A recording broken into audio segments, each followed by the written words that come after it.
আসসালামু আলাইকুম। আমার চ্যানেলে আপনাদের সকলকে স্বাগত।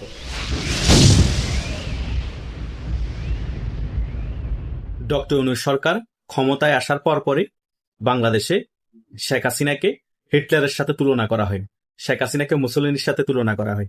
শেখ হাসিনা নাকি ফেসিস্ট, শেখ হাসিনা নাকি লেডি হিটলার। কিন্তু বাস্তবে বাংলাদেশের হিটলার হচ্ছে ডক্টর ইউনূস। এই ডক্টর ইউনূস সরকার ক্ষমতায় বসার পরপরই বাংলাদেশে যত ধরনের ফেসিস্ট আচরণ আছে, হিটলারি আচরণ আছে, সকল আচরণ করেছে এই ডক্টর ইউনূস গংরা। এই এনসিপির যে সকল টোকাই নেতা হয়েছে এখন, তারা আগে সমন্বয়ক ছিল। এই সকল সমন্বয়ক এবং জামাত শিবির এবং বিএনপি ছাত্র দলের কর্মীরা মিলে আওয়ামী লীগের উপর এমন কোনো অত্যাচার নাই তারা করেনি, এখনো তারা করে যাচ্ছে। কিন্তু ফলাফল কি হচ্ছে? এনসিপির নেতারা অপমৃত্যু হচ্ছে, হাদির মতো এভাবে রাস্তার মধ্যে গুলি খেয়ে পড়ে থাকতে হচ্ছে। আজকেই দেখুন না, এনসিপির এক নেত্রী ঘরের মধ্যে ফাঁসি দিয়ে ঝুলে আছে। সে কিছুদিন আগে ধানমন্ডি 32-এ গিয়েছিল, আর এক মহিলা তাকে কি রকম বেধড়ক পিটিয়েছে আমরা সকলেই ভিডিওটা দেখেছি, এখনো ইউটিউবে ফেসবুকে আছে। আজকে তার কি অপমৃত্যু হয়েছে। এনসিপির সকল টোকাই সমন্বয়করা এভাবে আস্তে আস্তে করে তাদের অপমৃত্যু হচ্ছে। আল্লাহ যারা প্রতিহিংসা ছড়ায়, যারা অত্যাচারকারী, তাদেরকে ছাড় দেন, কিন্তু একেবারে ছেড়ে দেন না।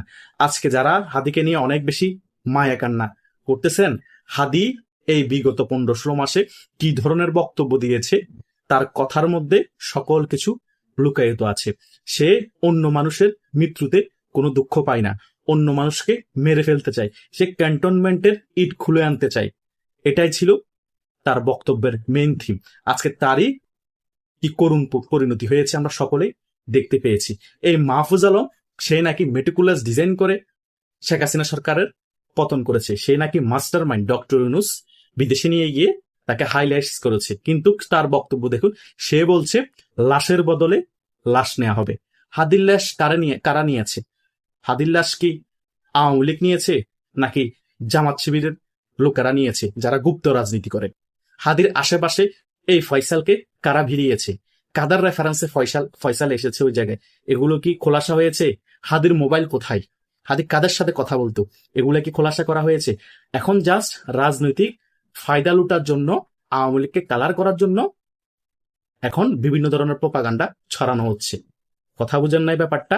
মাঝখান দিয়ে ছড়ানো হয়েছে 80 জন নাকি ভারত থেকে বাংলাদেশে এসেছে শুটার প্রশিক্ষণ নিয়ে। কই ওই 80 জনের খবর? এখন কই নিউজে এগুলো আসে না কেন? তারপরে 50 জনকে নাকি টার্গেট করে কিলিং করা হবে। কই এই 50 জন কারা কারা? ওই সকল নাম আসে না কেন? শুধু প্রপাগান্ডা ছড়িয়ে নিউজ করলেই হয় না, প্রুফ থাকতে হবে, প্রমাণ থাকতে হবে।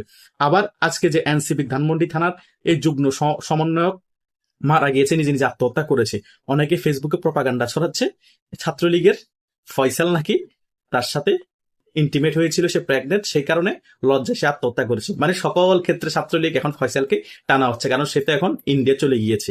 কথা বুঝেন নাই? কিন্তু বিভিন্ন সূত্রে আমরা জানতে পেরেছি এনসিপির অনেক নেতারা নাকি তাকে বড় পদ দিবে প্রলোভন দেখিয়ে তার সাথে বিভিন্ন হোটেলে গিয়ে বিভিন্ন অনৈতিক কার্যকলাপ করেছে। পরবর্তীতে তাকে কোনো বড় পদ না দেয়নি, সেটা সহ্য করতে না পারে সে আত্মহত্যা করেছে, এবং পারিবারিকও কিছু তার সমস্যা ছিল। এটাই হচ্ছে বাস্তবতা। এই এনসিপি যত নেত্রী দেখেন, সকলের সাথে এই সকল ঘটনা ঘটেছে। যারা পদ পেয়ে গিয়েছে তারা আত্মহত্যা করেনি, যারা পদ পায়নি তারা আত্মহত্যা করেছে, কিন্তু সকলের সাথে এরা হোটেলে গিয়ে গিয়ে আকাম কুকাম করেছে। এটাই হচ্ছে বাস্তবতা। এনসিপি নামে একটা দল, আমি সবসময় বলি এটা নামে একটা দল, মূলত একটা টাকা কামানোর মেশিন। তাদের টাকা কামাতে হবে, সে কারণে একটা দল গঠন করতে হবে, সে কারণে করে রেখেছে। এই দলটার নাম বিক্রি করে করে ডক্টর ছাত্র ছায়া থেকে থেকে এই 15-16 মাসে হাজার হাজার কোটি টাকা কামিয়েছে। আর এইরকম পদ দিবে দিবে বলে অনেক মেয়েদের সাথে তারা অনৈতিক কার্যকলাপ করেছে। আবার আক্তার হোসেন নাকি সমকামিত প্রমোট করে। কিছুদিন আগে মুনতাসির মাহমুদেও এই সকল বিষয় আলোচনা করেছে সংবাদ মাধ্যমে এসে। কিছু নেতা আছে সমকামী নিয়ে, কিছু নেতা আছে মেয়েদের সাথে অনৈতিক কার্যকলাপ নিয়ে। এভাবেই চলছে এনসিপি। তারা একে তো আওয়ামী লীগের নিরীহ কর্মীদেরকে অত্যাচার করছে, দ্বিতীয়ত তাদের কর্মীরা কয়দিন পর পর পদত্যাগ নিচ্ছে এবং কয়দিন পর পর তাদের কর্মীদের অপমৃত্যু হচ্ছে। তারা যদি এতই ভালো কাজ করে থাকে, তারা যদি এতই বাংলাদেশি বিপ্লব ঘটায়, তাহলে আল্লাহ তাদের উপর গজব নাজিল করেছে কেন? তারা তো এখন ক্ষমতার সবচেয়ে শীর্ষ পর্যায়ে আছে, টাকারও অভাব না, কিন্তু তাদের কর্মীদের অপমৃত্যু হচ্ছে কেন? কেউ মেরে নিয়ে ফেলে তারা আত্মহত্যা করে ফেলছে, তাদের দল থেকে তারা পদত্যাগ করে ফেলছে। এরকম পরিস্থিতি তো হওয়ার কথা ছিল না। তার মানে কি, আল্লাহর তরফ থেকে তাদের উপর গজব নাজিল হয়েছে। একে তো তারা ক্ষমতা পেয়ে অনৈতিক কাজে লিপ্ত হয়ে গিয়েছে, মিথ্যাচার ছড়াচ্ছে, অন্যদের উপর জুলুম করতেছে। জুলুমবাজদেরকে আল্লাহ কখনো ক্ষমা করে না। কারা হিটলার, কারা মুসলিনি, সকল কিছু জনগণ এখন বুঝতে পারতেছে। শেখ হাসিনাকে লেডি হিটলার বলে, শেখ হাসিনাকে ফেসিস্ট বলে কোনো লাভ নাই।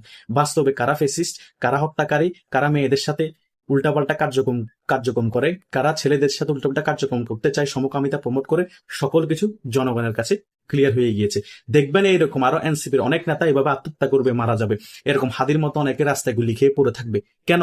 তারা নিজেরা কামড়ি করবে, তারা নিজেরা রাজনৈতিক স্বার্থ হাসিলের জন্য, আওয়ামী লীগের উপর দোষ চাপিয়ে দেওয়ার জন্য নিজেরা নিজেদের মানুষকে মেরে ফেলবে। এভাবেই করে নিজেরা নিজেদের গোস্ত খাবে। কারণ যারা একেবারে অনৈতিক কাজে লিপ্ত হয়ে থাকে, যারা মুনাফিকি কাজ করে, যাদের ইমান একেবারে চলে যায়, তারা এই ধরনের কাজে লিপ্ত হয়ে যায়। তারা নিজেরা কামড়ি করে নিজেরা ধ্বংস হয়ে যায়। ওই লুত আল ইসলামের আমলের মতো আর কি। সমকামিতা একেবারে বেড়ে গিয়েছিল, এমন এক পরিস্থিতি হয়ে গিয়েছিল যে লুত আল ইসলামের উপরও তার কমের লোকেরা চোখ দিয়ে ফেলেছে। পরবর্তীতে আলাদা ওই কমটাকে ধ্বংস করে দিয়েছে। এগুলা নিদর্শন আমাদের পৃথিবীতে এখনো আছে না?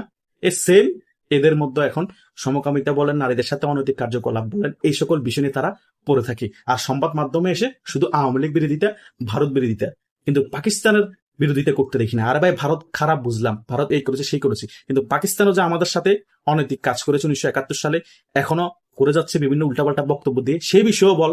আমার কথা হচ্ছে, পাকিস্তানের বিরোধিতা কর, ভারতেরও বিরোধিতা কর। তারা যদি উল্টাপাল্টা কার্যকলাপ করে, শুধু ভারত বিরোধিতা করবি, পাকিস্তান প্রীতি দেখাবি, তাহলে বাংলাদেশের উপর ভালোবাসা আছে কোথা থেকে আমরা বুঝবো?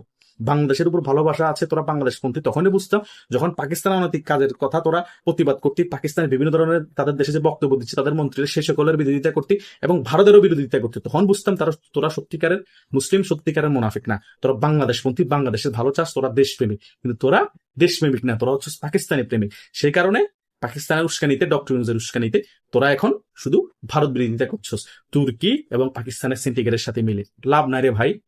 আওয়ামী লীগের সাথে ভারতের সাথে সম্পর্ক ভালো ছিল, আওয়ামী লীগ ভারতের সাথে সম্পর্ক ভালো থেকে পাকিস্তান বিরোধিতা করছে। তোরা এখন পাকিস্তান আর তুরস্কের সাথে ভালো সম্পর্ক রেখে এখন ভারত বিরোধিতা করছস। তাহলে তো যে লাও সে কদু, মানে আমার যার সাথে সম্পর্ক ভালো সে ধোয়া তুলসী পাতা, আর যার সাথে সম্পর্ক ভালো না সকল খারাপ শুধু সেই।